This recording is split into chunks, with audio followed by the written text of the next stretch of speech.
연준 이러면 미국의 중앙은행이죠. 정확히 말씀을 드리면 연방준비제도이사회입니다.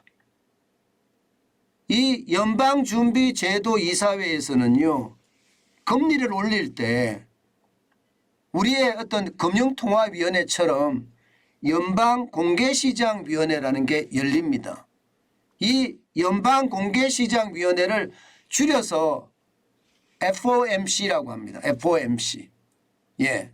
이 FOMC가 사실 미국의 금리를 결정을 하거든요. 금리를. 그런데 이 FOMC에 어떤 회의를 하면서 의사록이 만들어질 거 아니에요. 근데 이 의사록이 바로바로 발표가 안 됩니다. 바로바로.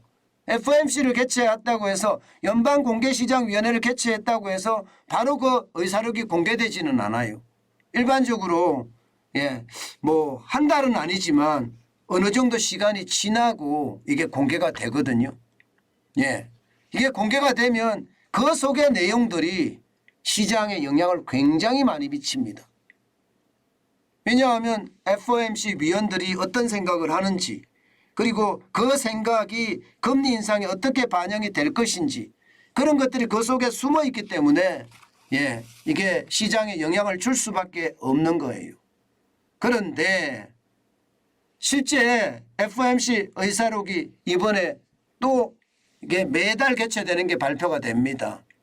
다시 말해서 지금 11월 20일이니까 11월 1일 날 개최했던 FOMC 의사록이 지금 터졌습니다. 나왔습니다. 근데 그 내용 속에 보면 말입니다. 핵심이 그겁니다.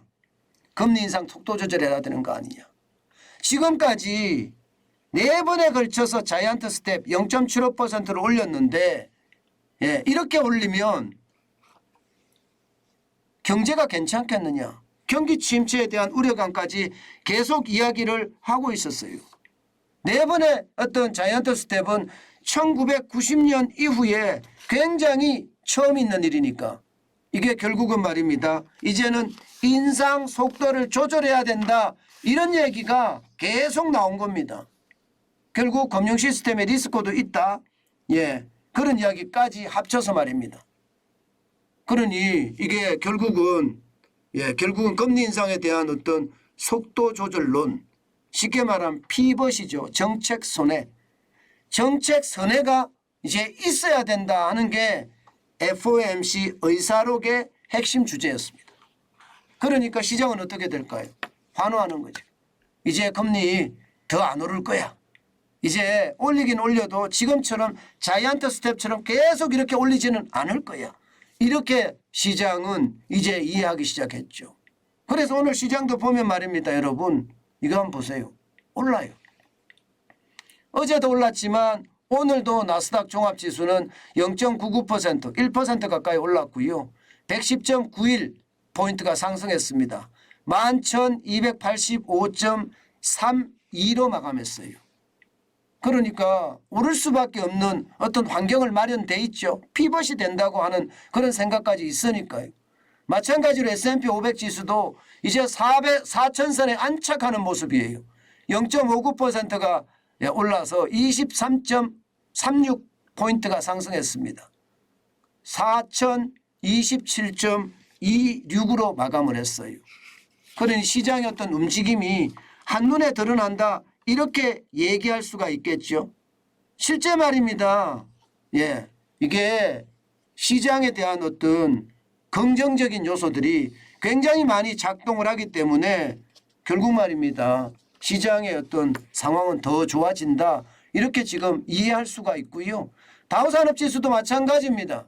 0.28%가 올랐고요. 95.96을 기록하면서 34,000을 이제 안정적으로 유지를 하고 있습니다.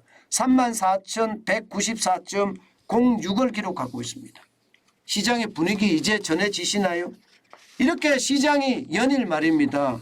연일 좋아지는 모양새를 보이니까 지금 시장 일각에서는 경기 침체의 어떤 폭이 굉장히 얕게 그렇게 지나갈 거다 하는 그런 예측도 나오고 있습니다. 이거는 굉장히 중요한 이야기인데요. 월스트리트 저널에서 실제 말입니다.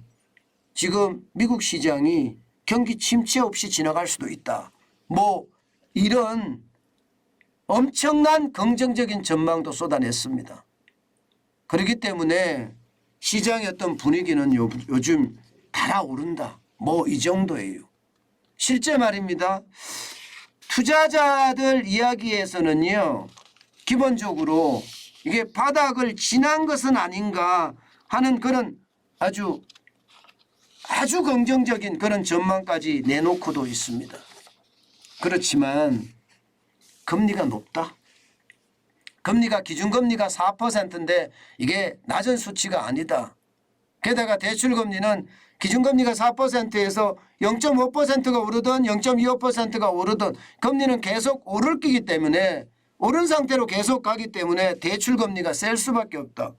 지금은 침체가 아니라고 이야기하지만 결국 대출금리의 어떤 충격이 실물경제에 닥치면 아마도 소비가 위축될 수밖에 없을 것 아니냐. 그래서 경기 침체의 어떤 깊이가 얕을 수는 있으나 경기 침체는 온다가 시장에서는 일반적인 해석입니다. 그만큼 말입니다. 시장의 어떤 변화의 기류가 조금씩 감지는 됩니다. 조금씩 감지는 돼요. 그렇지만 아직 강한 감지는 아니다. 시장의 기류 변화라는 게 긍정으로 바뀌는 걸 말합니다. 아주 강한 변화는 아니지만 변화의 기류가 조금씩 생성된다는 것, 이제는 조금 읽어야 되는 것은 아닐까 싶기는 합니다. 제가 늘 말씀을 드리지만 시장 굉장히 민감해요. 저는 아직까지 베어마켓 랠리라고 생각합니다. 약세장에서 잠깐 뛰어오르는 거라고 생각을 해요. 저는 아직까지. 지금까지 지표들이 그렇게 보이니까 말입니다. 뭐 중국에 대한 상황도 지금 심상치 않고요. 또 우크라이나 상황도 지금 심상치 않고요. 그런 상황들, 또 겨울로 넘어가면서 유럽의 상황도 심상치 않고요. 이런 것을 감안해 보면 미국 경제 단독으로 생각할 수만 없는 상황이다. 그렇기 때문에 지금은 베어마켓 랠리고 결국 내년 상반기가 시장의 전체 흐름을 좌우하지 않겠느냐. 저는 그렇게 읽고 있습니다. 그만큼 시장의 분위기 요즘 어리둥절할 겁니다. 또 혼란스러울 겁니다. 그렇지만 분명한 것은요. 아직 시작도 안 했다. 저는 그렇게 읽습니다.